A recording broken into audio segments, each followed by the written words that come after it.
Hey there, what a great day. This is day number 344.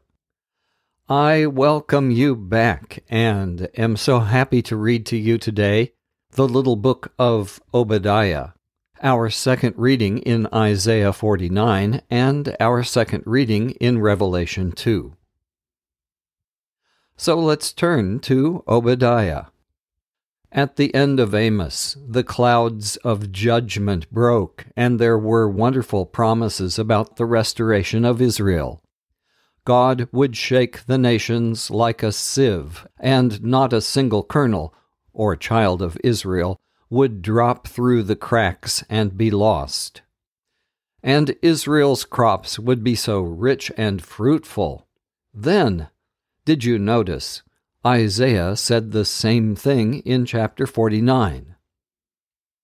Obadiah's name means servant of Yahweh or worshiper of Yahweh. There are 13 men who have this name in the Old Testament, and it's very possible that the writer of this book is not one of those mentioned. Only 2 Old Testament prophetic books lack any information about the author: Obadiah and Malachi. Obadiah refers to a time when the Edomites had gloated over the successful invasion of Jerusalem. But this does not help much in dating the book, since invasions of the city happened at least 7 times in Old Testament history. The Edomites lived in the inaccessible rock fortress of Petra, which is famously seen in Raiders of the Lost Ark. From our vantage point, we may see the Edomites as being symbolic of all the proud enemies of God's people. The one-chapter book of Obadiah. This is the prophecy of Obadiah, what the sovereign Lord said about the nation of Edom. Heading: The Lord will punish Edom. The Lord has sent his messenger to the nations, and we have heard his message. Get ready. Let us go to war against Edom. The Lord says to Edom, I will make you weak. Everyone will despise you. Your pride has deceived you. Your capital is a fortress of solid rock. Your home is high in the mountains, and so you say to yourself, who can ever pull me down? Even though you make your home as high as an eagle's nest, so that it seems to be among the stars, yet I will pull you down. When thieves come at night, they take only what they want. When people gather grapes, they always leave a few. But your enemies have wiped you out completely. Descendants of Esau, your treasures have been looted. Your allies have deceived you. They have driven you from your country. People who were at peace with you have now conquered you. Those friends who ate with you have laid a trap for you. They say of you, where is all that cleverness he had? On the day I punish Edom, I will destroy their clever men and wipe out all their wisdom. The fighting men of Teman will be terrified, and every soldier in Edom will be killed. Heading: Reasons for Edom's punishment. Because you robbed and killed your relatives, the descendants of Jacob, you will be destroyed and dishonored forever. You stood aside on that day when enemies broke down their gates. You were as bad as those strangers who carried off Jerusalem's wealth and divided it among themselves. You should not have gloated over the misfortune of your relatives in Judah. You should not have been glad on the day of their ruin. You should not have laughed at them in their distress. You should not have entered the city of my people to gloat over their suffering and to seize their riches on the day of their disaster. You should not have stood at the crossroads to catch those trying to escape. You should not have handed them over to the enemy on the day of their distress.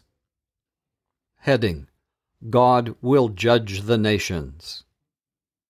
The day is near when I, the Lord, will judge all nations. Edom, what you have done will be done to you. You will get back what you have given. My people have drunk a bitter cup of punishment on my sacred hill, but all the surrounding nations will drink a still more bitter cup of punishment. They will drink it all and vanish away. Heading: The victory of Israel. But on Mount Zion some will escape, and it will be a sacred place. The people of Jacob will possess the land that is theirs by right. The people of Jacob and of Joseph will be like a fire. They will destroy the people of Esau as fire burns stubble. No descendant of Esau will survive. I, the Lord, have spoken. People from southern Judah will occupy Edom. Those from the western foothills will capture Philistia. Israelites will possess the territory of Ephraim and Samaria. The people of Benjamin will take Gilead. The army of exiles from northern Israel will return and conquer Phoenicia as far as Zarephath. The exiles from Jerusalem who are in Sardis will capture the towns of southern Judah. The victorious men of Jerusalem will attack Edom and rule over it, and the Lord himself will be king. Let's return now to Isaiah 49, where we'll pick up reading at verse 13.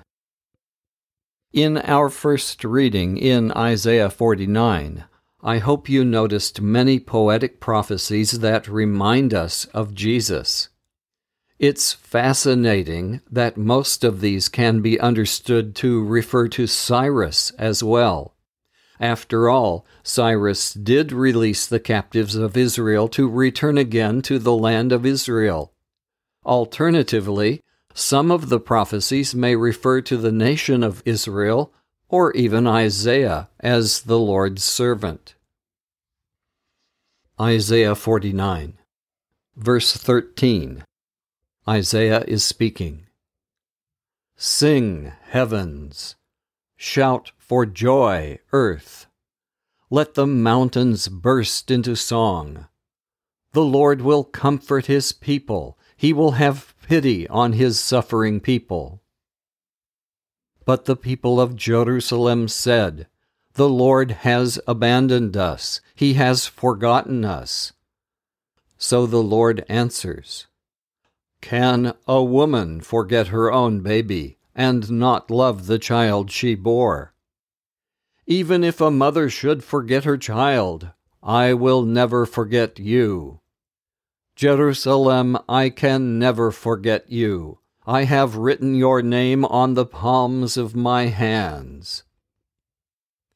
Those who will rebuild you are coming soon, and those who destroyed you will leave. Look around and see what is happening. Your people are assembling. They are coming home.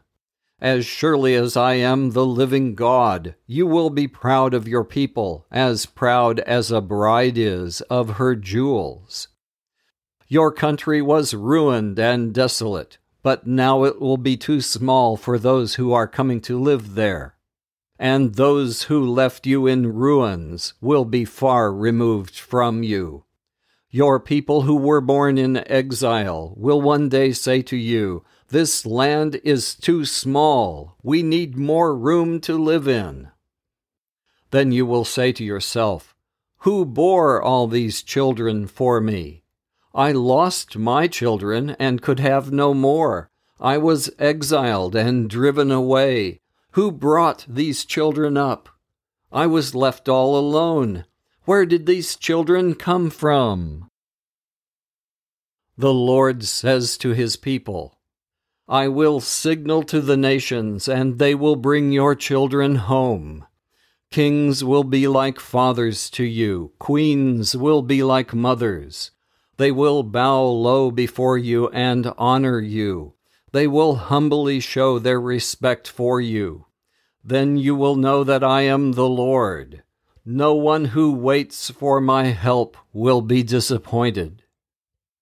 Isaiah asks, "Can you take away a soldier's loot?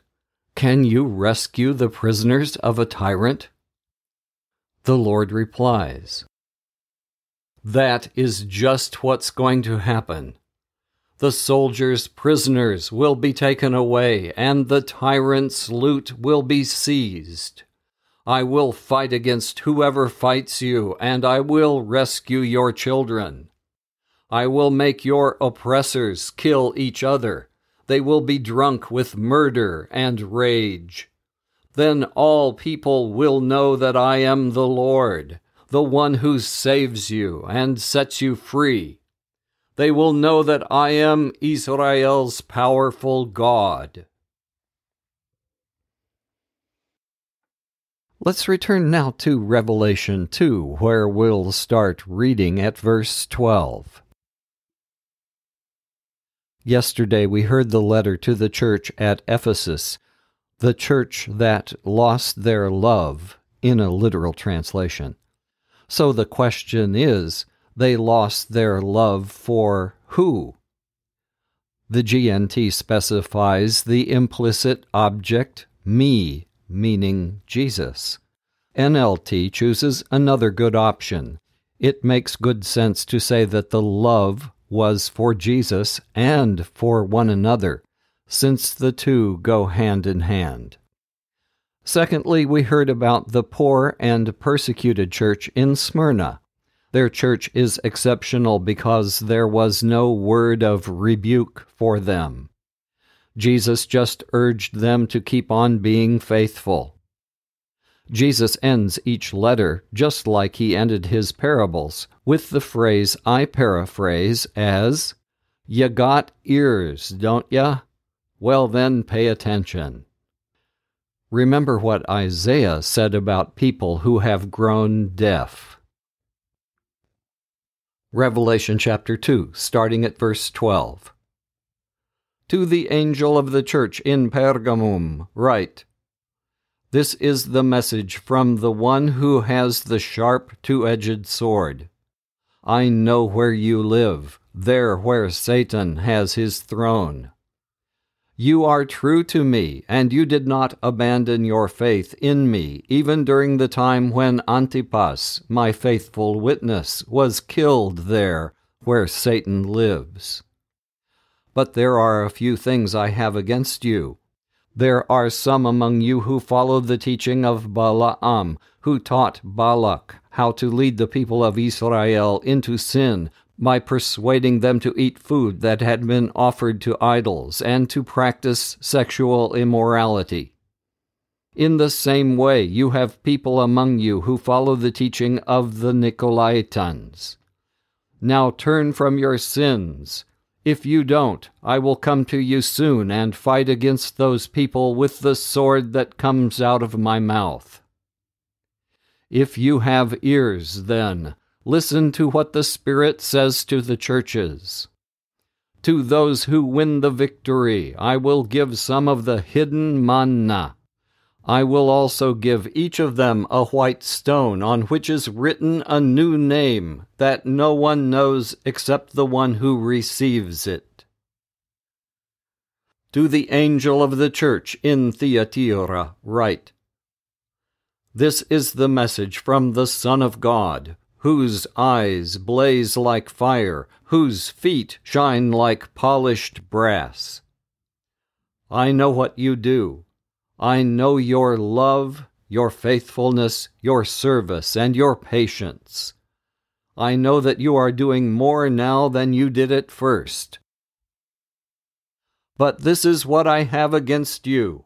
You tolerate that woman, Jezebel, who calls herself a messenger of God. By her teaching, she misleads my servants into practicing sexual immorality and eating food that has been offered to idols. I have given her time to repent of her sins, but she doesn't want to turn from her immorality. And so I will throw her on a bed where she and those who committed adultery with her will suffer terribly. I will do this now, unless they repent of the wicked things they did with her.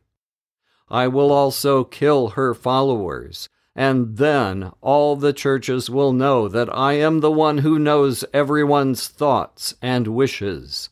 I will repay each of you according to what you have done. But the rest of you in Thyatira have not followed this evil teaching. You have not learned what the others call the deep secrets of Satan. I say to you that I will not put any other burden on you. But until I come, you must hold firmly to what you have. To those who win the victory, who continue to the end to do what I want, I will give the same authority that I received from my Father.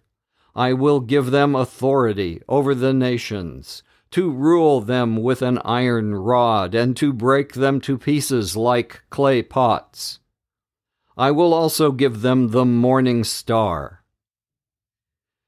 If you have ears, then, listen to what the Spirit says to the churches. Let's pray together. Lord Jesus, we praise you as the one who wields the sharpest two-edged sword, which is the words that come out of your mouth. We praise you for seeing into every dark corner and even knowing all our thoughts. You see every detail in us, and your feet shine like polished brass. You are glorious in your power. You know, Lord, that we live where Satan has his throne. So help us to wear our spiritual armor and beware of Satan's tactics to lead us into sexual immorality and worshiping idols. Keep us away from modern forms of Christianity that water down your word in order to appeal to people who don't believe in the truth. Especially, I think the Jezebel figure would say, "Avoid other sins, but committing adultery is okay. After all, God said we must love each other." Lord, keep us from false teaching that says it doesn't matter if we sin now because Jesus will forgive us. Keep us from people who think they possess secret, hidden information from God when it is actually from Satan. So help us to hold firmly to what we have, and that is your word. Because, Lord, we want to reign in victory with you. We want to be given the privilege of eating that hidden manna. And we each would love to receive a white stone with a meaningful name that you have chosen specially for each of us.